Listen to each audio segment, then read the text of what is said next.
Good morning, everyone. Welcome to the Plant Party, all about brush. This event today is hosted by the Texas Parks and Wildlife Department, Texas A&M AgriLife Extension, and the Natural Resources Conservation Service. This is the first in a quarterly webinar series that's intended for advanced plant training and fun education. My name's Charles Kniper. I'm the Range Management Specialist for NRCS located in Temple. Today, my co-hosts are Tim Sigmund with the Parks and Wildlife Department. He's the Private Lands Program Leader, and Dr. Megan Clayton, Extension Range Specialist with Texas A&M AgriLife Extension Service. I'd like to thank Douglas King Seeds, Texas Brigades, Pogue Agri-Partners, Wildlife in Focus, Native American Seed, and Bear Crop Science for donating these prizes today. I'll turn it over to Tim to introduce our first speaker as he shares his presentation. Good morning, everyone. Our first presenter today is Mr. Ricky Linex. Ricky is a wildlife biologist for the Natural Resources Conservation Service, headquartered in Weatherford, Texas. Ricky works 52 counties in north central Texas, covering the rolling plains, cross timbers, blackland prairie, and post oak savanna vegetational ecoregions. He has worked for 38 and a half years with NRCS in Goldthwaite, Snyder, Abilene, and Weatherford, and we're lucky enough to have him today for his second to last presentation, as Ricky is officially retiring at the end of December. So with that, thank you for being with us today, Ricky, and take it away. Thank you, Tim.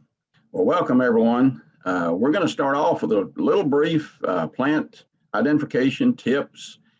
It's important that you know and be able to identify the different plants on your property, because not all properties are equal. If they've been grazed hard, you may not have the more desirable plants that you'd like to have. So knowing what they have, what is out there, is very important. And you just got to become a student of the plants. And at first, it's pretty intimidating. But if you can learn family traits that, just like your family, you got siblings in your family, plants come in families too. And we can narrow down the identification by using these family traits. And good resources will never go out of style. Plant identification books may be the oldest form of identification we use. It's still good. Websites are coming on and are amazing. Apps on your phone are great. But probably the best method to get started is just going to the field with people that are good with their plants. They'll help you learn some plants. They'll tell you some clues. And that's a good method to start out with. Now there's a method of, if you're in research or monitoring of rangelands, you've probably seen these symbols as a way to record plant names, which this symbol takes the first two letters of the genus, part of the name of the plant, and the first two letters of the species name. And so FLPA would be how you would record a plant if that was its symbol. This is not a plant. This is the most common method that people use to identify plants. Flipping pages in a book. We've all done it. It's helpful, you know, like these little books that have the color-coded pages. All the red flowers are on the red tabbed pages. It's easy to flip through the books and look for a plant that you're trying to identify. Doesn't take any experience. The problem may be that your plant just might not be in that book. If your plant doesn't have pretty flowers, it may not make it into a wildflower book. But this family association, where we're able to use similar plant characteristics, will help us get, we can cull out a lot of non-plant options that we can use to get our identification. We have one little pair of families, the verbena and mint families, that have similar characteristics, square stems and other things, and it adds a little confusion, but we can work through that. And then eventually, you're probably going to have to go to a botanical key.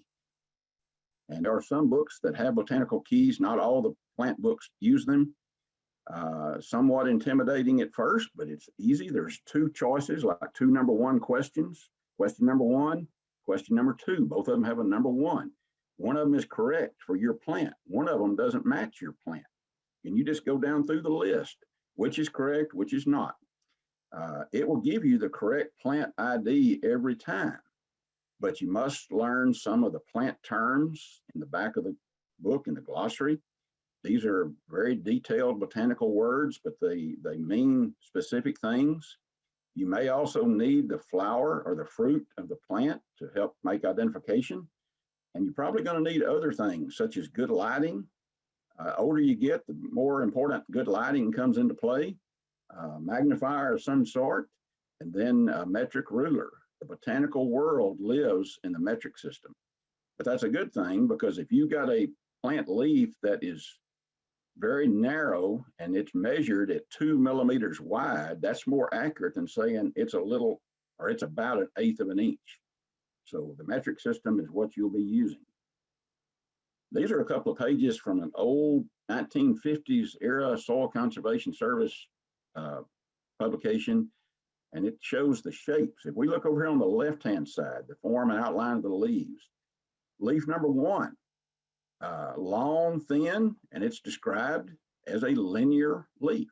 These titles, names are very appropriate for the shapes. Look at number 8 here. It's got a narrow base and a rounded spoon-shaped top to that leaf, like a spoon or a spatula, spatulate. And this is very typical of the look of a water oak, the eastern half of the state. Look at number 14, peltate. In Latin, that means shield. So it's a shield-shaped leaf. We look on the right-hand side, the lobed of this oak leaf, number 7, post oak, comes to mind as, it always reminds me of a gingerbread man. It has a head, 2 arms, 2 legs, and those lobes. If you look down at number 17, it's a pinnate leaf, and it's odd pinnately or abruptly pinnately. Does not have a leaflet on the end. Now this is one leaf right here with 8 pairs of leaflets. Look over, now let's look at number 18, palmate. This is like your palms have fingers radiating outward, much as these leaves radiate outward from the center. So that's why it's called palmate. Number 19 is a honey locust leaf. And notice that it is also pinnate, but each of the leaflets is also pinnate. So it's called twice pinnately compound. These are just terms that you'll get used to as you deal with the book, with the plants. Here's the glossary from the back of this excellent publication, Schenner and Mailer's Illustrated Flora of North Central Texas. Now, don't be misled that this is a North Central Texas book only. If you are in the hill country, even down into South Texas and East Texas, there are plants in this book, over 3,000 plants that are in your area. And this book does have a key to key out those plants. And one of the words you might see is oppressed. And that's describing the hairs on the stems, the hairs lying flat against the stem. So instead of having to say out 5 or 6 words in the description of that plant, they just use the word oppressed. And that's why these terms are used. They are very specific to their meaning, and they help you to figure out what you're looking at. This glossary right here, Plant Identification Terminology, is not an expensive book, about $15. It has all of these words and more, and it has black and white line drawings beside each of those definitions. So it helps you to identify and understand those words even more. Here's one of the handouts that you've got available to you, the family characteristics of plants, of the 46 most common plant families in Texas. This will help you, especially if you're looking, going through and looking like for flowers. If your plant has got 4 flowers, you can cruise through here and look at this one right here in the lily family. It says flowers with 3 sepals and 3 petals. Well, yours has got 5, so you just blast on by that one, keep on looking. This is a quick way to get it into a family. And once you find several that have 5 flowers, you're gonna have to read them a little more carefully. And come down here, and here's one with 5 petals. Is it in the sumac family? Well, that's a way to narrow it down. If we look at that same description for the legume family, Fabaceae, a large family, lots of plants. And if we look down here at the bottom, and it describes the flowers as being regular, radially, I like to say radially symmetrical. So the flowers are round and all even. And that's a trait of the mimosa, acacias, and the mesquite genuses. Flowers not radially symmetrical, but not pea-shaped. Well, now we're looking at redbud, partridge pea, honey locust. Flowers shaped like a pea with 2 wings and 2 petals making up a keel. That's typical of all of these, what we normally think of as legume forbs, clovers, bluebonnets, snout beans, and others. So this is something you can use to narrow down your search. I'm going to show you some junipers later. Here's the cypress family. Mostly evergreen trees or shrubs, including juniper and Arizona cypress, although one deciduous being bald cypress. The description says evergreen species with bark peeling off in strips and having opposite or whorled scale-like leaves and small berry-like cones. So what we call cedar berries are actually cones, and the needles that you think of on a cedar tree, they're leaves. Now this last sentence, deciduous species of wet habitats with alternate linear, flat, and feathery deciduous. Now that's a big clue right there, because that describes perfectly the bald cypress leaf. And if you're in the East Texas in the wetlands, you're going to see these knees sticking up from the roots of the bald cypress. So let's look at some different junipers. Here's ash juniper, a blueberry juniper. And this is going to be vegetational regions from the cross timbers, Edwards Plateau, rolling plains, high plains, and the Trans-Pecos. You know, take Interstate 35, where it comes into Texas from Oklahoma, all the way down through San Antonio, turn and go toward Uvalde. Everything west of that area is going to be where ash juniper is fairly common. Ash juniper wants to be an upright tree, especially if it's growing in conjunction with other trees and it's having to compete for sunlight. But if it's out in the open without competition, it can make kind of a sprawled out tree, much like a redberry juniper does. Redberry will never be a tree. It's always a multi-stem shrub. And then another common cedar is the eastern red cedar. It has a Christmas tree pyramid shape to the trunk, to the shape of the tree. Now, redberry is also out in the western part of the state. The eastern red cedar is going to be east from, say, the Blacklands east. You might say I-35 east, and a little bit into the eastern Edwards Plateau. But these are probably the 3 most common junipers. There's 5 or 6 other junipers in Texas, but these are the most common across most of the state. So we need to look at making some identification clues on these. Well, if we look at ash juniper, it has blueberries. Eastern red cedar also has blueberries, but they're predominantly not in the same region of the state. They're on opposite ends of the state. Redberry juniper has red berries. Now, this is not going to be found in a plant book. This is country boy botany right here. Fits me. And I'm not a botanist, but I'm a country boy. The 3 R's, how you can use the 3 R's, not reading, writing, and arithmetic, but how to identify juniper. So redberry juniper in the middle here will have this white rosin.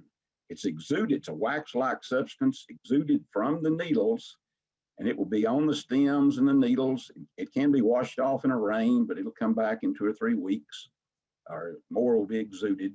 And if your plant has this white rosin, which looks like white pepper or dandruff, then that's redberry. Now, assuming there's no berries on it. So you're looking for other clues than looking at the berries. If you don't see, in the western half of the state, if you don't see rosin on the cedar, it's very likely ash juniper. Over here on the eastern red cedar, it doesn't have the rosin either. Now, if you look along the road or wherever you're at and someone has cut off a juniper and they cut it off below the lowest green branch, there was no branches left, and that cedar has resprouted from the cut off stump, that is redberry. ash juniper and eastern red cedar will not resprout if you cut them off below the lowest green branch. So the 3 R's, redberry, has rosin, and it's a resprouter. Easy to remember. You can also use the smell test. If you crush the leaves, now you need to, please don't cross-contaminate because it'll confuse you.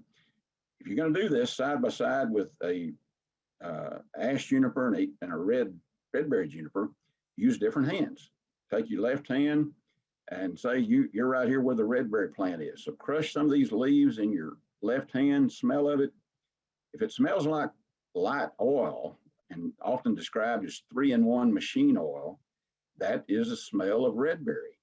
If you crush it in your right hand and smell of it, it will smell like Vicks Vapor Rub. And you notice right here in the ingredients of Vicks Vapor Rub, cedar leaf oil. And it smells exactly like Vicks salve. Now, the smell of eastern red cedar, all I can say is it smells like a Christmas tree, because that's the tree we used to cut when I was a kid for Christmas trees. So it has a Christmassy smell to it. Now this is another handout you've got. By all means, this is not a total complete list of plant books.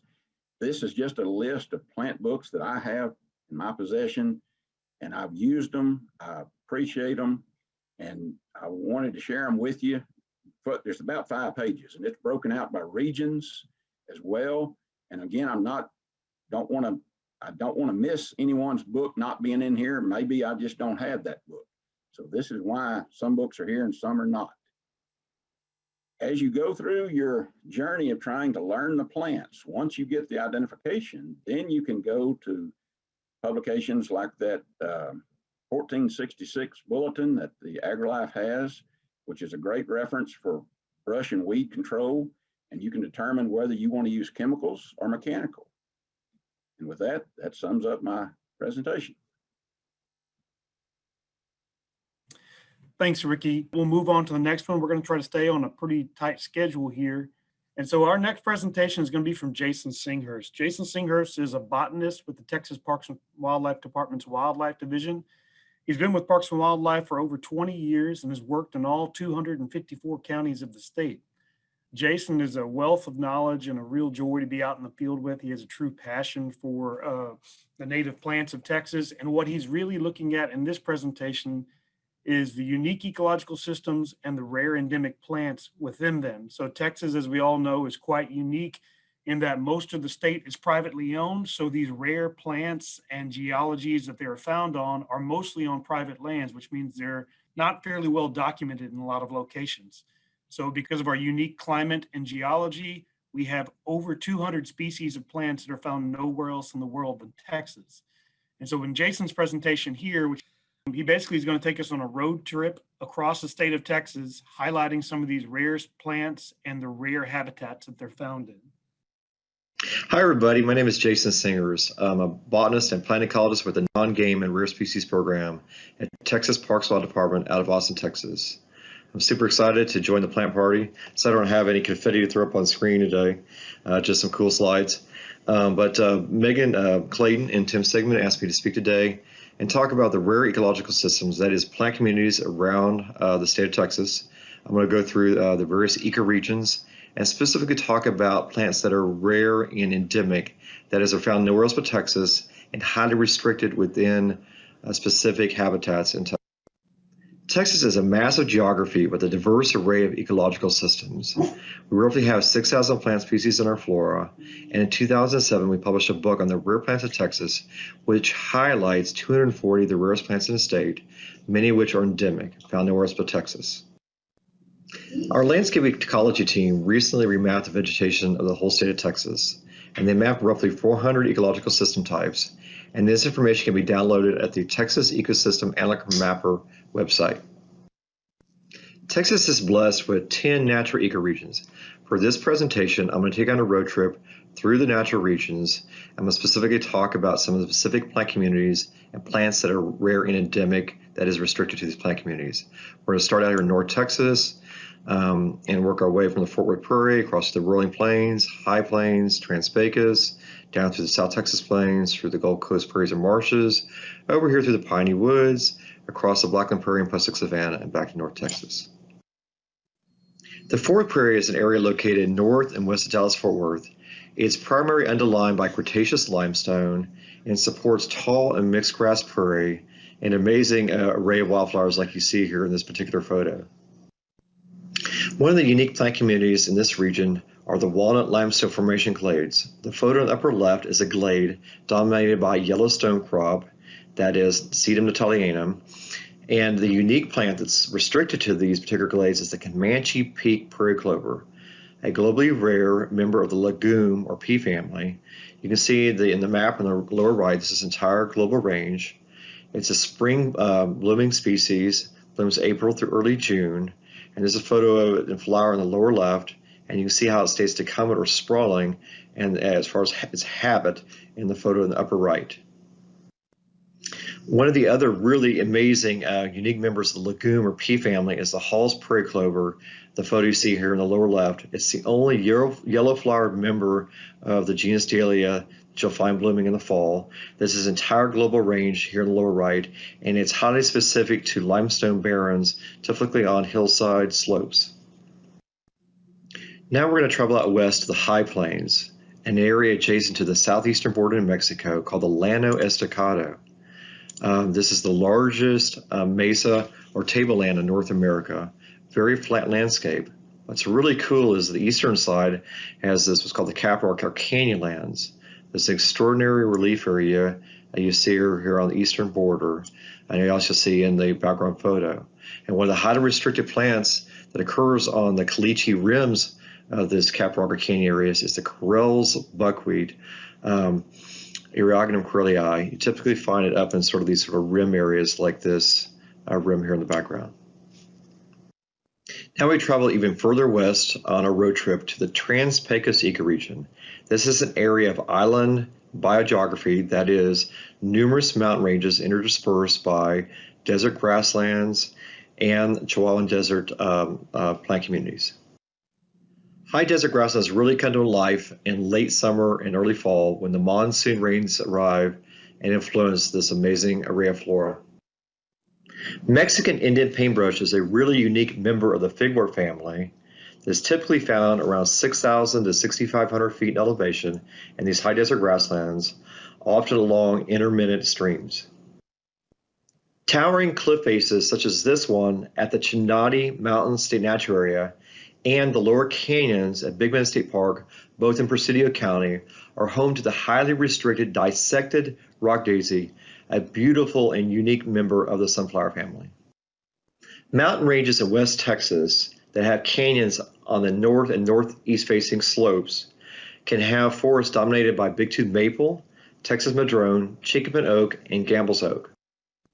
In the upper shaded canyons, limestone faults are embedded by granite formations and create local seepage lines dominated by Maine hair fern, as you see here in this photo, and are home to the highly restricted Hinckley's columbine, a beautiful and showy member of the buttercup family, as well as the fringed monkey flower, this really unique member of the figwort family, the photo you see in the lower right.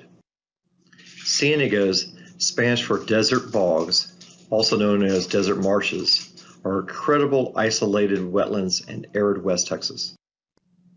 Diamond White Preserve is an amazing ciénaga complex owned by the Nature Conservancy in Presidio County, Texas. And it's home to the globally rare Leconceta false foxglove, another member of the figwort family, the species you see here in the lower right. Pecos sunflower is an incredible member of the sunflower family that's highly restricted to ciénagas in West Texas. It's only found in 2 locations in Texas.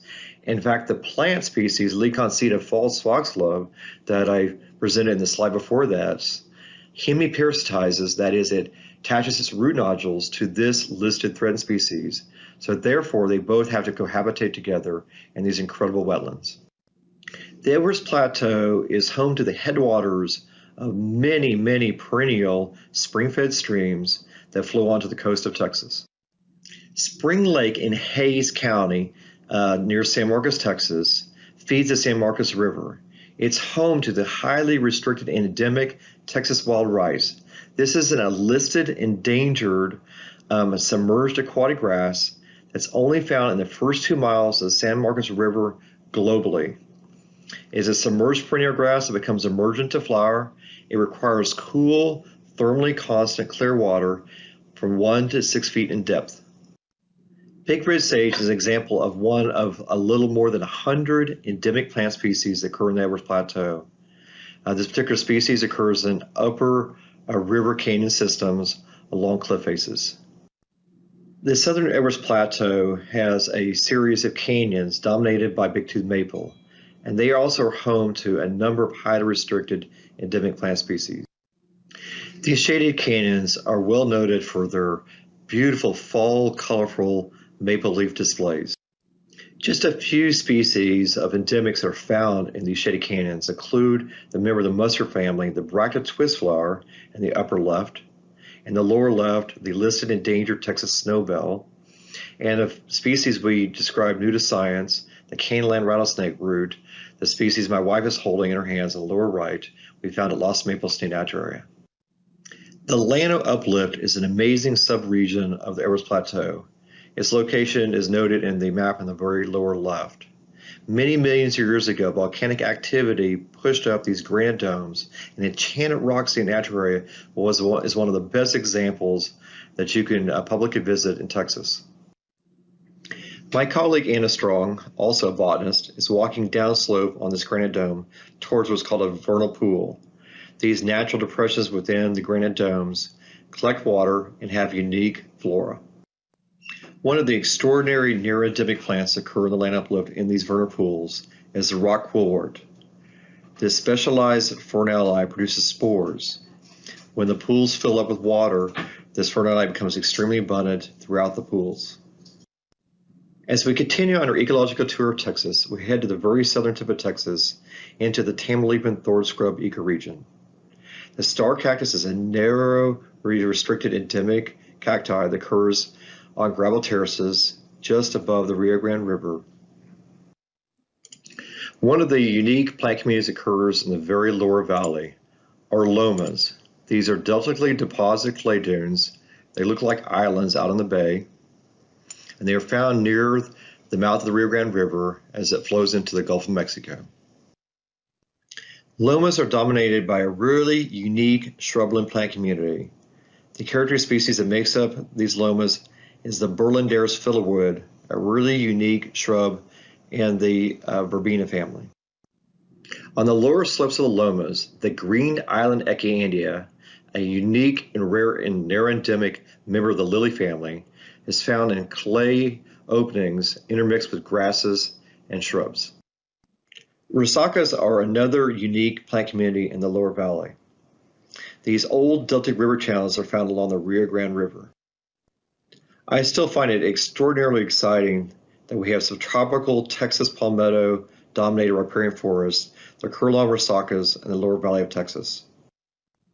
The Texas palmetto tropical forest contain a number of rare and endemic plant species, including this unique member of the spurge family, Vases wild lime, a unique shrub, as well as this really cool, very large epiphyte called Bailey's ball moss, which gets to be about the size of a number 4 soccer ball and can be found growing on a number of the trees and shrubs in Loma communities. The Texas sand sheet is a very unique sub-region of South Texas. It is dominated by sandy coastal prairie, like in the photo in the upper right, and mesquite savannas, the photo in the lower right, as well as dune systems. Upwards of 60 of the 320 endemic plant species occur on the Texas sand sheet. They include plant species such as the Corey's croton in the upper left, Amelia sand verbena in the upper right, Rio Grande green thread in the lower left, and Jones nailwort in the lower right, just to name a few. Now we'll make our way into the Gulf Coast prairies and marshes ecoregion. Coastal prairies historically encompass 6.5 million acres in this ecoregion. Somewhere between 300 and 400,000 acres remain based on recent mapping efforts that I've led. For example, this little 50-acre native prairie contains almost 350 plant species, including the narrow Texas-Louisiana endemic Texas coneflower, Rebecca texana. Salt domes have brought salt to the surface. This Houston saline coastal prairie you see here in this image, which occurs at Katy Prairie Conservancy's Warm Prairie and western Harris County, includes a number of rare and restricted plant species. Two of the narrow endemic Houston saline prairie plant species include the Houston daisy in the upper left and upper right, and the listed endangered Texas prairie dawn photo in the lower left and lower right. Now we head east into the piney woods ecoregion. This is longleaf pine savanna country. Notice the longleaf pine seedling tree in the lower left has these long needles that protect the terminal bud, allowing it to grow up into the canopy after a recent prescribed burn or even a wildfire. This helps maintain the really diverse herbaceous grassland-like layer. This subregion of the piney woods is called the Longleaf Ridge. It's an area about 80 miles north of Beaumont that contains several rare plant communities and several endemic plant species. One of the rare plant communities is what's called a Catahoula sandstone glade that occurs in the longleaf pine savanna region. This small patch plant community is dominated by nuttall's, rayless goldenrod, Bigelonia natalii. Two other near endemic plant species that occur on these sandstone glades include the two photos up top, Navasota false foxglove, as well as the two photos on the bottom, slender gayfeather. One of my favorite plant communities that occurs in Texas occurs along the longleaf ridge. These are called hanging bogs or hillside bogs, where water filtrates through deep sands and through capillary action comes out on slopes at the contact of these sandstone outcrops, creating yellow pitcher plant bogs dominated by Sarracenia lata, a carnivorous plant that is a meat-eating plant. Two of the rare plants that occur in these bogs include the Chapman's orchid, a beautiful member of the orchid family in the upper right, and an amazing member of the sunflower family called the bog coneflower. The post oak savanna is a narrow ecoregion that lies due west of the piney woods ecoregion. These sandhill blowouts are dune or dune-like systems that are extraordinarily rare and are only found in a few counties within this region. The federally listed endangered and very near endemic large fruited sand verbena occurs in the blowout sands themselves. This plant species typically flowers in March and April. The last ecoregion I'll mention on our ecological tour is the Blackland Prairie ecoregion. This ecoregion historically encompassed 13.5 million acres of tall grass prairie. Today we estimate there's roughly just a little more than 70,000 acres, well below 1% left. One of the rare tall grass prairie communities that occurs in this region is a Sylvius dropseed long spike tridents tallgrass prairie type. This particular tallgrass prairie community has what's called Mima mounds or Pimple mounds. As you can see, the mounds dominated by black-eyed Susan in the background. The Oklahoma grass pink orchid is a globally rare restricted plant that occurs in this region that we're very concerned about. I hope you enjoyed this ecological tour of Texas. Hopefully I was able to give you an insight on plants that are endemic, that is, plant species found nowhere else but Texas. I hope you get a chance to explore some of these during your field visits as you travel across Texas. This is our youngest Ruby. As she says, Texas floor rocks. Thank you for this amazing opportunity to speak to everybody at this forum.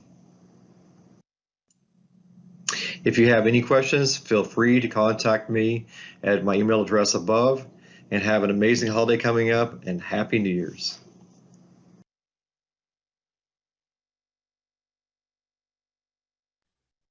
All right, that was awesome. Thank you so much to Jason for being a part of our webinar today.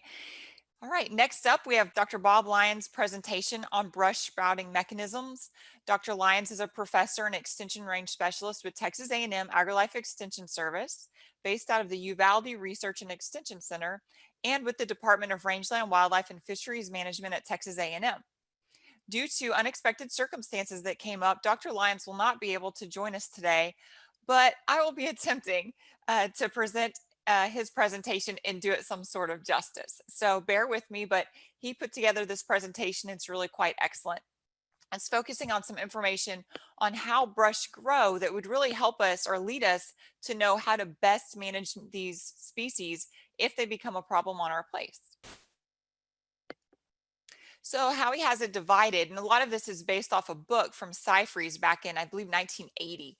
And he divided it up by upright plants that have either single stems or multi-stems, by low-growing plants like succulents, single stem or single to multi-stem, the vines or the creeping plants, and then the sprouting source. So we're talking about basal crowns, stem sections coming out, pads, like a prickly pear when they fall off and then they re-sprout, when they come back from the roots, or if they reproduce by canes. And so we'll talk about how each of these applies to specific plant species that you likely would have in your area.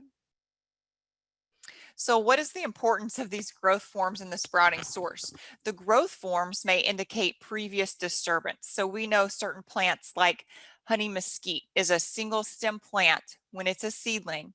And then if it's top killed in any way, either by prescribed fire or shredding, or maybe applying the incorrect herbicide, that plant will resprout and have multi-stems because it comes back from its basal portion.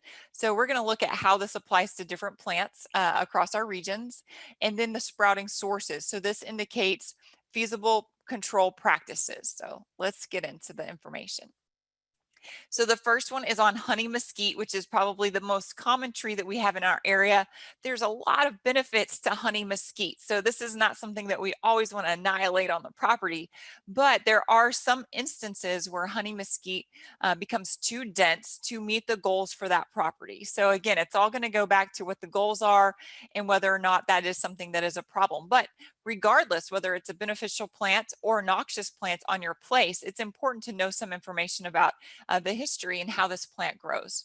So its growth habit is upright. It becomes a really large tree if left alone, and it's single stem. So those really large, we call them bull mesquites in South Texas, they provide excellent shade. They have one single trunk that is humongous, and all of the stems come off of that. That is a tree that has not been top killed in its lifetime, still a single stem tree. Now, the ones that are multi-stem, we know something has happened to that above ground to control it. And so those buds, or this area right here, if you picture the soil surface at the top of that picture, all those little wart-like structures are buds, and they go down on a mesquite tree to where the first lateral roots start to go out. So this area is known as the bud zone. And when the top portion is removed, those buds are spurred to come up. And so that's how we get our single stem tree turning into a multi-stem tree. And I think we've all walked up to a tree sort of like this one in this bottom picture before, and you can't tell if that's one tree or two trees or 10 trees. But I guarantee you that these larger ones right here all join up underneath the soil surface in an area I call the saddle. So all those stems come back together, and then they have the original root system of the original age of that tree. So a lot of times when we're trying to control some of these multi-stem plants on our property that have become too dense, they have the benefit of having a huge root system to supply them, even though we're dealing with a very small top to treat. So that is how this tree can be a single stem tree and both a multi-stem tree. Now, the sprouting source on a mesquite tree is, of course, its basal crown, this bud zone that we already talked about, but it also can sprout by stem sections, meaning that this tree will start to put off new stem sections that will grow new stems and new leaves to expand that tree from the top side over time. We also know that when we incorrectly spray an herbicide, for instance, on this tree and leave some of those leaves, the whole tree can leaf back out on the top. So it doesn't necessarily have to start over from the buds on the base. Now, what about a tree like agarita? Agarita, or agarito, depending on what part of the state you live in, is a bushy tree that is upright and multi-stemmed. So this tree has not necessarily been top killed. If you see that it has multiple stems, that's the natural way that agarita grows. and its sprouting source is from a basal crown. So maybe not exactly like the picture we saw of mesquite. I don't have a picture in here for you, but it has a basal crown that has buds that it would come back from at the base. So again, it already starts out as a multi-stem plant and can become even more multi-stem depending on the treatment or the mechanical alterations that's happened to the plant.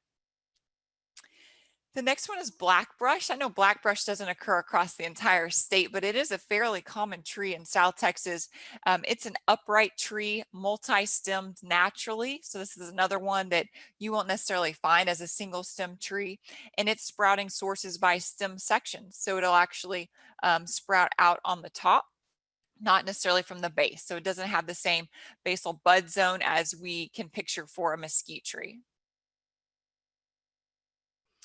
Greenbrier is another interesting plant. This one is growth form obviously as a vine. Greenbrier is found all over fence lines across Texas, but also very common to be growing in the field over other brush plants or even over forage. The sprouting source on a greenbrier is multifaceted, and that's probably one of the reasons that it can be very difficult to get rid of. It can sprout back simply from the roots that have not been controlled, from stem sections, and from a basal crown that it has at the base. So a lot of times people will try to control it by just mowing it back. And of course, it's going to come back from both those basal crowns and the roots. And then if any stem sections are growing out, it can also sprout based off of those. So that's how it kind of becomes that creeping feature across your fence line, but it also can come back from the base and go in different directions. So this makes greenbrier a little bit more difficult when we're trying to control it, but keep in mind that there are 3 sprouting sources for this one plant. Next is ash juniper, and I thought that was great that Ricky included ash juniper in his talk earlier. I love the way he gave us the different smells, the olfactory senses to be able to identify these plants apart from each other. Ash juniper or blueberry juniper is an upright tree. I believe he had maybe even the same exact tree picture in his presentation. It's a single stem tree. It grows straight up. And so that was one way that he told us that we could tell that apart from some of the others. And then it has stem sections. It reproduces from stem sections. So we know that if we cut off an ash juniper or blueberry juniper, that one is not going to resprout, unlike its partner, redberry juniper, which will come back from the base because it has those basal buds. So here's the redberry juniper that he talked about. This is the one that occurs in the same region as blueberry juniper. Remember, he said it had this white waxy feature on it. It is an upright multi-stem tree. So immediately, if something is a single stem tree, we can pretty much count that as an ash juniper. And then its sprouting source is from the stem sections and the basal crown. So this is the one that will come back if you simply cut it off and leave it alone without doing something like a cut stump treatment. Weesatch. So for we were out in West Texas, let's move back to East Texas a little bit. Weesatch is an upright tree. It much like honey mesquite has a single stem, but when disturbed above ground, it becomes a multi-stem plant because of this basal crown. So if you picture the soil surface at the top of this picture, these 3 stems may look like 3 different plants, but underneath that soil surface, they join up again in that area I call the saddle area because that just makes sense in my head. And then these little wart-like looking structures are actually buds, and that's where the plant will resprout when it is top killed. So it resprouts by stem sections and from the basal crown, just like honey mesquite. Lotebush, another plant that's found throughout a good portion of Texas. It has kind of bluish green stems, and it has those lines straight down the stem that kind of differentiates it from some of the other plant species that look very similar, like Armagosa. Lotebush is an upright plant, as you see in this picture, but it is multi-stem. So this is another one that naturally occurs with multiple stems. And then its sprouting source is from the stem section and from roots. So not necessarily from a bud zone, but it can come back from root sections, which honestly, before I started studying this presentation to give for Dr. Lyons, I was not aware that lotebush could resprout from roots, but that was documented again in Seyfried's book back in 1980. So McCartney rose, which I'm just going to be honest with you, is probably my most hated plant. It's more of a vine. It grows in a very bushy feature like most roses do, which makes it very difficult to control. If you just even look at this plant while you're walking by it, it'll grab you and rip your clothing. Pretty nasty curved thorns like the rose plants have. Its sprouting sources are by cane, basal crown, stem section, and roots, which is probably one of the reasons that we have a lot of trouble controlling this plant. Not only is it difficult to get herbicide coverage all over it because of its bushy nature and you can't really reach those leaves on the inside, but my goodness, it can resprout by every mechanism we can even think of. Now, cane, that's kind of a new one. Cane would be like if I cut off this branch that you see in this picture right here, just chop it off, it would grow back from that point. It has the ability to do that from a point right before where you cut it. And that's what we mean by cane, but it does have a basal crown, it has a stem section and roots. Texas persimmon is a really pretty neat plant. Sometimes it grows out of balance with the plant community, but a lot of times we find it growing just like in this picture, a very nice upright plant with a single stem. If it is top killed in any way, it will create multiple stems, and that's really from its roots, not necessarily from a bud zone. And then it has stem sections where it can resprout as well on the above ground portion of that plant. Whitebrush is a really interesting plant that we're doing quite a bit of research right now with. This one is tricky because it's drought deciduous, which makes it a little bit difficult to control. And sometimes when people spray other plants that are in that pasture, this one lives on, and maybe its leaves weren't as good, or maybe it's just more difficult to control. But it is an upright plant. It has multiple stems naturally, like some of the others we've already covered. And its sprouting source is actually defined as an enlarged buried portion of the stem called a burr. So when this plant has been root plowed or grubbed out, I've looked through the remainder trying to find this burr, and personally I have not been able to define exactly what portion of that ball under there is a burr, but it's very close to the soil surface. It's not as deep as you would picture the bud zone on a really large mesquite tree. And so it still resprout from that burr, but it's not quite as deep, and it's formed a little bit more differently. And so that's why it's differentiated as the burr or the ball underneath the ground. Willow baccharis, another one that we see in many areas of Texas, is an upright multi-stem plant. So naturally multi-stem. Even if it's been left alone its whole life, and it resprouts from stem sections. So technically you could if you were grubbing out or trying to remove this plant mechanically, you really wouldn't have to go very deep in order to get all of those stems out to make sure that the plant didn't come back, because it's not going to resprout from its roots, and it does not have a bud zone underneath the soil surface. So that's really good information to know if these are things that you're trying to control, because we want to do as little soil disturbance as possible and put out as little chemical as needed to control some of these when they're out of balance. So that's the end of Dr. Lyons' presentation, and I know he's very sorry that he couldn't be here today to give it himself, but we greatly appreciate him putting that information together. Thanks for that presentation, Megan. So our next speaker is Mr. Garry Stevens. Garry is a private consultant and biologist working with the Wildlife Habitat Federation. He's retired from the NRCS as a wildlife biologist, last officing out of the Corpus Christi office. We'll turn it over to Garry and learn how to restore some native brush diversity. Good morning. My name is Garry Stevens.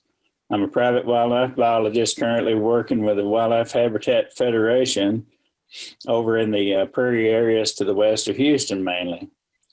Our goal there is to restore as many tallgrass prairie habitats along the Texas mid-coast as we possibly can do. A true grassland promoter and manager where too much brush is definitely the enemy. But I've been asked to speak here today to you, extolling the virtues of brush within the ecosystem and how we can ensure that we include woody species in our ranch management plans. Those species that nature is trying to show us work so well here. Earlier in my career with NRCS, I planned and assisted many landowners with brush control efforts. At first, trying to help them rid their pastures of all brush so they could produce more grass for livestock. Later on, we started looking at implementing those efforts in a more holistic patterned approach that would benefit wildlife as well as the whole resource concerned. That's truly brush management, not brush control. Many landowners in many areas of the state still consider woody species as nature's #1 enemy that must be eradicated. Well, I got news for them. They're never going to totally eradicate brush from their pastures. We pretty well proved that in Texas for the last 60 plus years. We can temporarily reduce levels, but never get rid of it all, and given a chance, it'll come right on back. Brush species are hardy, they're well adapted, and in addition, they have already produced 1,000 years worth of seed. It's just laying there waiting on a drought, severe overgrazing, or some other type of soil disturbance. I propose here today that we look at some of the redeeming qualities of a lot of the different types of brush that we're trying so hard to exterminate. On our Texas rangelands, we have a very wide diversity of woody species present. And those species actually provide many ecosystem services, including wildlife and livestock habitat, food and shelter, and broader services such as the production of oxygen, storing carbon, protecting the soil, and helping the improvement of water quality and reducing soil erosions. But everything in moderation, right? Undesirable aggressive species like mesquite, cedar, prickly pear, blackbrush, and others are often desirable in the right amounts. On the other hand, hackberry, elm, coma, and other more highly valued woody species can become undesirable when they grow up into large, dense areas. It all depends on your goals and objectives for your management program.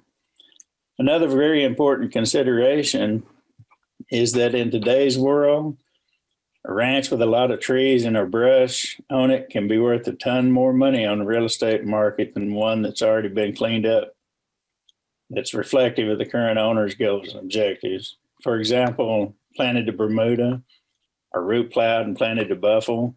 Everybody's got a different vision of what that piece of property should look like.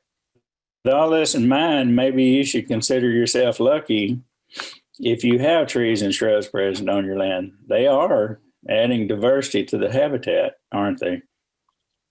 When planning a project, I propose that all efforts should be designed and implemented with aesthetics in mind, as well as ease of application, mechanical, chemical, economical. All of those things have to be considered. Areas of woody species that are capable of providing quality browse and mast, mesquite, oak, hackberry, plum, and those sorts of things, should be identified and left intact. As a conservationist and a biologist with NRCS, that was always a standard statement that we included in every plan with the landowner, educating them on the value of those woody species for wildlife. But what if you don't have any trees or brush on your property? What can you do to increase desirable woody diversity? Plant brush?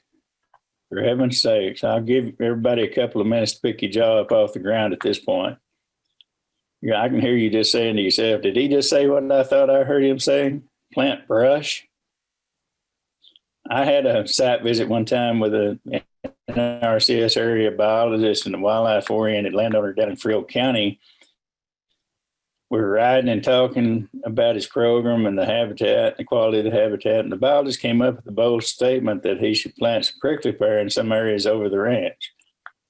Landowner stepped on his brakes and said that the biologist was doing all right until he said to plant prickly pear. And I cleaned that up a whole lot, by the way. We were going to discuss it. We were able to discuss it further, telling him why, and he was a little more receptive, but still was not going to plant prickly pear. But seriously, let's discuss some opportunities where planting trees and shrubs would be desirable. Specific usage of woody species for forestry plantings are a totally different subject, and we're not going to delve off into that today. But some of the principal reasons that I've seen and can think of offhand for planting trees and shrubs, one might be the restoration of wooded riparian areas where all the trees and shrubs have been removed to increase crop for grass production in the past, much to the detriment of water quality, soil erosion, decreased plant diversity, and loss of wildlife habitat for both aquatic and terrestrial species of wildlife. And believe it or not, this is a very common condition on many rural properties today. Assistance to correct that can be obtained from NRCS and FSA offices planning and implementing this practice that's called riparian forested buffers. In fact, NRCS can make payments on this under EQIP. FSA can aid in the installation under their CCRP program, so help from the government is available. But if you don't want that farm bill assistance, a landowner could do it by themselves by either planting trees or shrubs or allowing natural regeneration of the desirable woody species over time. And time there is relative when you live in a 50-inch rainfall belt or you live in a 28-inch rainfall belt. It can definitely influence the time necessary for natural regeneration to occur. Another reason is the development of wildlife habitat within existing or restored areas where all desirable brush is absent for whatever reason. You know, it's a common practice to scatter out mottes of plum bushes over a pasture for the production and management of bobwhite quail habitat in some areas of the state.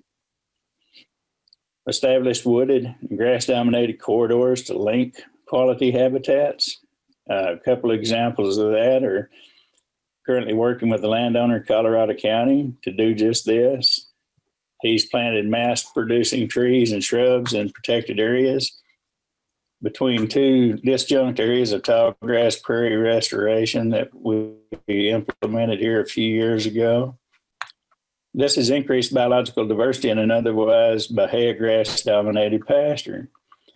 In fact, he has heard and seen his first covey of quail recently. Another example here is I've worked with a landowner in establishment of a wooded corridor along both sides of the Little Brazos River up in Franklin County to provide for riparian health while creating corridors for deer and turkey that linked up habitats on both sides in an otherwise Bermuda grass dominated landscape. It's made a little wild area for them to get back and forth between areas. I've seen areas within small high fenced deer pastures, deer breeding facilities, whatever they were, planted to native tree and shrub species. Otherwise, it would have been completely bare ground. I was asked one time to provide recommendations on how to increase the amounts of mesquite prickly pear in a newly acquired cropland field on a preserve that housed, of all things, snow monkeys in South Texas. Now I can just hear you laughing out loud. And that's okay. I'm serious. Snow monkeys are important to somebody. Apparently those critters adapted to eating prickly pear tunas and stripping the bark on mesquite to eat the layers underneath, which made this very important to the land manager's goals and objectives. A very specialized application of tree and shrub plantings involves the development of dense thorn scrub habitats in deep South Texas to aid in the restoration of the endangered ocelot. Ocelots are small to medium-sized cats that require what is described as very dense tamalupin thorn scrub habitat. Habitat loss through urbanization, transportation, and agricultural interest, such as farming and ranching, resulted in just a very small amount of occupied habitat remaining for this endangered critter. As a biologist with NRCS, I've worked with landowners through our local service centers, NRCS and FSA offices, to develop tree and shrub plantings on ag lands with private landowners adjacent to some of the remaining potential and or occupied ocelot habitats. These ag fields were retired under an FSA program called CCRP SAFE. It was specific for the ocelot habitat development. These areas were then planted to applicable woody trees and shrubs necessary to help sustain this species of wildlife. So how do you go about planting brush? If you're planting more than just a few plum bushes in the corner of the pasture, you should probably have a specific planting plan in mind and in place. The composition of species selected for planting or those that are favored for natural regeneration should definitely be native to the site and should be capable of creating a successional stage that can progress toward the desirable natural plant community. There are a lot of good shrub species out there that can be obtained commercially for a variety of applications. NRCS offices have applicable planting lists available for a variety of regions throughout Texas. You can certainly work with their staff to design a proper planting and monitoring plan and provide contact info for nurseries that deal in native plants. When all those plans have been made and the trees and shrubs have arrived on site and you finally get them in the ground, you should inspect them every once in a while and protect them from insects, diseases, competing vegetation, fire, and damage from livestock or wildlife. Rats and rabbits love dearly to chew on the stems of shrubs and trees that are planted. Give them something new to eat, I guess. Planting dates and care and handling and planting of the seed cuttings or the seedlings will ensure that planted materials will have an acceptable rate of survival. Only viable, high quality, and adapted planting stock or seed should be used. Use only those nurseries that have a very good reputation. Sometimes buying the cheapest is not always the best. A survival of 60% or more of the original planting density at the end of the first growing season is considered acceptable. All it takes is some time. I hope this discussion has maybe helped to open up your eyes to the desirability of some woody vegetation located in your farm and ranch operations. If you need further information, you can contact your local county extension agent or your NRCS staff representative for your county. They're there to help. Thank you very much. All right. Thank you very much, Gary. I always appreciate his wealth of knowledge. And all right, well, we're ready to start our last presentation. All right, so today I just want to talk a little bit about Invora Herbicide. Again, I'm Megan Clayton. I'm an extension range specialist with Texas A&M AgriLife Extension Service, and I'm based down in the Corpus Christi Research and Extension Center. Envora is a Bayer product that was labeled for grazing lands in 2020, earlier this year, and it was out in larger containers. So next year, we're hoping to see that in smaller containers so that more people will be able to utilize that new tool. But I wanted to talk a little bit about what to think about that tool and if that would be something that would work for your place. Of course, our management on rangelands is varied because we all have different goals for the property. So necessarily brush plants that are found to be invasive or noxious on other properties may not be on yours, and that's completely okay. But when they do get out of balance and we find ourselves needing to reduce the amount of number on our land in order for that plant diversity to be restored, either for wildlife or for grazing livestock, we have a certain number of tools in our toolbox, and those include mechanical removal, it includes prescribed fire, it includes biological control, which could be livestock grazing some of these plants, and of course it involves herbicide control. So herbicide is one of our many tools in our toolbox, and Envora is one of the many herbicides that are within that herbicide toolbox. So after years of anticipation, because I believe we've been doing research on this since before I started with Extension 10 years ago, this product was being tested because it had some potential to fill in some niches for things that we did not currently have on our range and pasture market. So we were looking forward to it for one, long-term control when broadcasted on mesquite and weesatch, and also for individual plant treatments for a leaf application on direct plants, specific plants for a number of species that we really don't have a good leaf application for right now. So that includes Texas mountain laurel, white brush, a lot of those species, Texas persimmon, yaupon. And then some people are excited about Envora because you can do stem and cut stump applications with Envora in water with a methylated seed oil. So a little bit different than the remedy and diesel mixture that we're used to doing, but still an option that can be very effective for some species. And we're still working on adding more species into our reference guide, that ERM 1466 that you heard talked about earlier, and we'll cover a little bit more today. But want to make sure that you know that that is another option, and we have it in there already for mesquite. So here's just the only data slide that I'll include today, but it tells a little bit of the story about what I mean by long-term control. So this data over here on Weesatch was based on 5 aerial trials. In 3 years after the initial application, there was still a 2.5% canopy cover, or the amount of the pasture aerially that was covered by Weesatch, as compared to other traditionally used treatments that were up at 30%.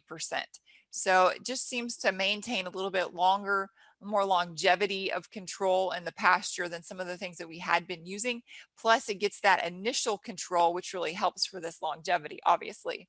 And then honey mesquite, there's a little bit longer duration of data that's been collected off of that. So there were some trials that were put out even 8.5 years ago that were able to be revisited. And in a combination of 10 aerial trials, 2% canopy cover was in the Envora plots as compared to 25% in some of the more traditionally used treatments. So there is some potential under good conditions to apply Envora and get some more longevity out of our applications, which we're always looking for. How do we put out less chemical on our place and get more bang for our buck for what we're putting out? Now, as far as the individual plant treatment, I told you there were some that did not have a previous leaf application that we were very excited about, but already in our reference guide, we have all of these species listed at 1.5% other than persimmon, and note that that's at 2% at a very high control rating. So agarita that we covered earlier in the other presentation, catclaw, acacia, coyotillo, tasajillo, whitebrush, yopon, and then we have Weesatch and mesquite, but I will point out that we already have very high control ratings on individual plant treatments for Weesatch and mesquite that you'll want to cost compare before you decide which application would be best for your place.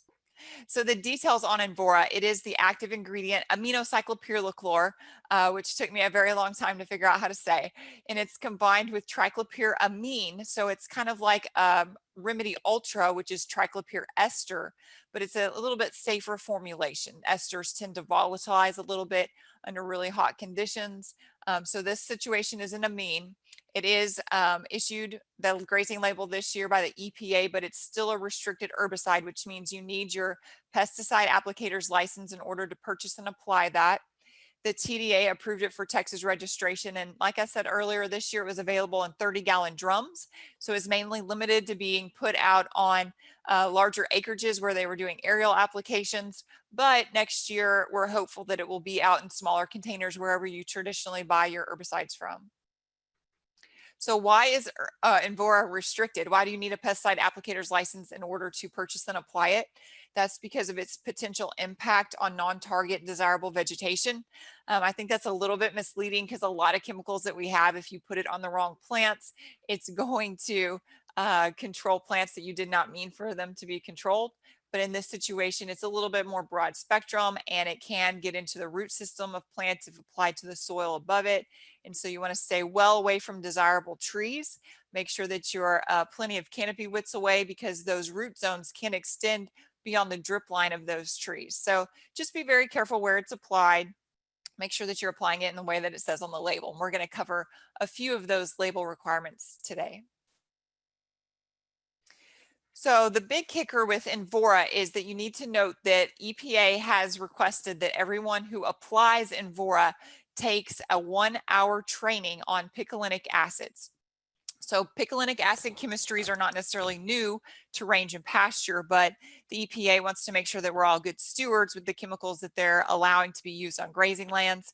And so therefore you need to go through this 1-hour course in order to apply it. The course is actually good for 2 years. So you don't have to take it every year, but every 2 years. And then you can take that either online. We have it already at our agrilifelearn.tamu.edu site, or we're giving it through extension programs already, or you can get that directly from the manufacturer, which is Bayer. The certificate has to keep a record that they took the course for 3 years. So, oh, and I should say the training is also good for 1 hour of laws and regs CEU.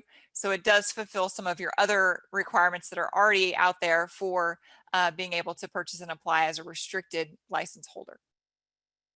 So a little bit about picolinic acid, the training, we call it PACT training, picolinic acid chemistry training. The PACT is required to increase applicator awareness of picolinic acid herbicide characteristics, which we're going to go over here in a second, and to make sure that we have very good stewardship with this chemical so that we can have these tools in our toolbox for range and pasture for a long time and them to be applied in ways that are safe and best for our environment. So what the heck is picolinic acid? Prior to this, I really never paid much attention to whether or not a chemical was a picolinic acid, but it's just a subfamily of growth regulator herbicides. And you can see here that there's a list of active ingredients that you're probably familiar with, or more so, here are the trade names that those chemicals are sold as. So Envora, Remedy Ultra, Sendero, Graze on Next, HL, and P+D, all of these things are considered picolinic acid. So they're not new to range and pasture, but Envora specifically has this requirement to take the PACT attached to it before you can apply it. So picolinic acids have some concerns within the composting industry, and that's because they can persist in the environment and they have a potential impact on non-target vegetation. So most of them restrict the composting. Most picolinic acids on the label will restrict composting of the vegetation, and you want to be careful with the manure and urine of livestock who have fed on those treated fields. And you know, I never really considered much about the composting industry, but you can see in this picture here, all these little dots are labeled composting facility. So this isn't like somebody's backyard compost pile, like our sad one we have in our backyard. This is like a real composting facility that's been registered with the composting industry. And they are around Texas. And so it is a thing that we need to be aware of and make sure that people are not removing fecal material from our pastures to be used in composting, because where they put that, say on a garden, that chemical may persist because some of these picolinic acids do, and then it will kill their gardens. That would be really disappointing. You want to read and follow all the directions on the label because they vary by herbicide. So some doesn't specify a specific time period when composting is not allowed. Some say 18 months after application. And for Envora's specific situation, there's no composting for 2 years after application. So where can you use Envora? You can use it on any privately owned, so no public lands, but privately owned non-hayed rangelands that are grazed, or lands that are managed for wildlife that are rangelands. So you cannot put it on hayed lands. And so it's very important that you make sure you don't drift onto hayed lands and that you leave plenty of buffer, which we'll also discuss today. There's no movement of the harvest, compost, manure, or vegetation for that 2-year period like we just talked about after application. So you can't take anything off. So getting it accidentally on your hay field would be a very big bummer because you wouldn't be able to hay that for 2 years. Grazing livestock have to have a 3-day clean out. So the best scenario would be not to spray the entire place with Envora so that you have somewhere else to put your livestock for 3 days before you move them, or so that you can put them in pens for 3 days to be fed before you take them off site. For slaughter, that requirement is only for 1 year post application. You can, if you're leasing land, you can absolutely put out Envora, but you need to make sure that you have 2 years left in your lease. So if you don't, you need to talk to your landowner about negotiating a 2-year lease before you do that. And of course, always notify your landowner before you put out any chemicals on their place so that they too can follow up with that stewardship and environmental practices that are necessary according to the label of that herbicide. So these herbicides do have buffer requirements on them. You need to read labels, but specifically for Envora, when you're doing a broadcast method, either from a ground broadcast machine or aerially, you have to leave a 100-foot buffer from any external fence line or from free-flowing water that goes through your place or is shared with any neighbors. You can do an individual plant treatment method all the way up to those lines through that buffer. But of course, if you share an external fence line with a neighbor, I always encourage you to go ahead and tell the neighbor that you're doing that, because you'll need to treat the entire plant, which is likely hanging over their property, and they'll probably be glad that you're doing it. But you want to make sure that you check with them just to be a good neighbor. So buffers are not new on range and pasture chemicals. So here's a list of active ingredients and trade names they're sold as, and different downwind adjustments that are on the label, required on the label. So you can see Graze on Next has a 250-foot downwind adjustment to make sure that it's not drifted onto any sensitive properties. Sendero has a 50-foot adjustment. So always read the label, make sure that you're following all the laws. Or if you suggest chemicals to others for your profession, then you might want to really make sure that you're making sure that those people know what stewardship practices they're supposed to be following and label requirements. So there's a few additional no-nos. I don't know how else to put that, so I have this on a separate slide. But for Envora, you cannot drift into water. That's pretty standard with any of our range and pasture land herbicides. No root zone or directly to any desirable vegetation. You cannot allow it to move off-site. You have to keep it on your place. No applying over the maximum use rate, which happens to be 48 ounces, fluid ounces per acre for a single application, or 54 total within a year. And those two applications have to be at least 14 days apart. So just read the label. All of this is straight off of the label. You can find more information about that at Envora.com. So the droplet or the application is also specified on the label. And I want to specifically point out that we need to pay more attention when we're doing broadcast applications to the droplet size, because droplet size can really make or break whether or not the application is successful. So you should always read what's required or suggested for certain herbicides on the label. And for Envora, that is a 350 to 500 micron size, because we know through research that as we get up there around 600 microns, it starts to decline in our ability to effectively control those plants. And if you go below 350, you're really running the risk of drifting those particles more easily. And so we have to be cognizant of the droplet size that we're putting out under certain pressure with certain nozzles. Everything else is fairly standard on this label, but I did want to point out that if you're doing a broadcast application or a cut stump or stem spray application using Envora, the label specifically says an MSO, methylated seed oil, OS, that's like organic silicate. I always have trouble saying that word, but MSO OS is required. And that's a product, something like Dynamic, that you would be combining instead of a non-ionic surfactant. Now, when you do broadcast applications on vegetation, non-woody vegetation, or IPT, individual plant treatment leaf applications, you can use MSO-OS, which might be preferred, but it says that you could also definitely use a non-ionic surfactant as long as the active ingredient is at least an 80% strength. So other points to consider: this chemical is an eye hazard. That's why it has danger on the label. So always read the labels. It does cause, or it has the potential to cause, irreversible eye damage. So it's very important that you're wearing eye protection when you use this chemical, along with all the other common things that we do when we use herbicides, like long sleeve shirt and pants.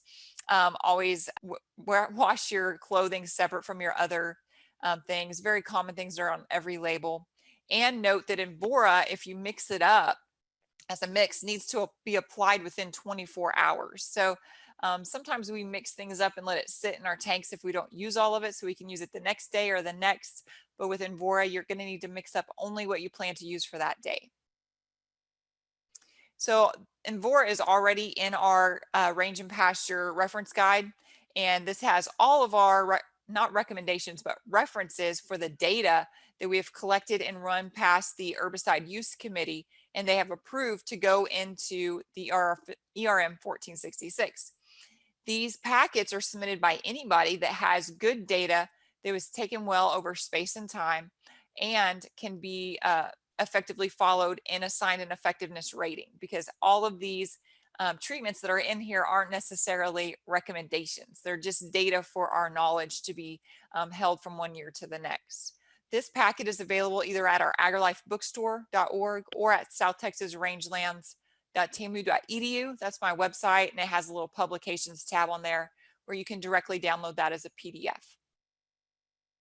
So here's our effectiveness ratings. If it has a little L by it, it's low, an M by it's moderate. Those you probably don't want to consider under most circumstances, because you're going to get somewhere from 0 to 55% control under ideal situations.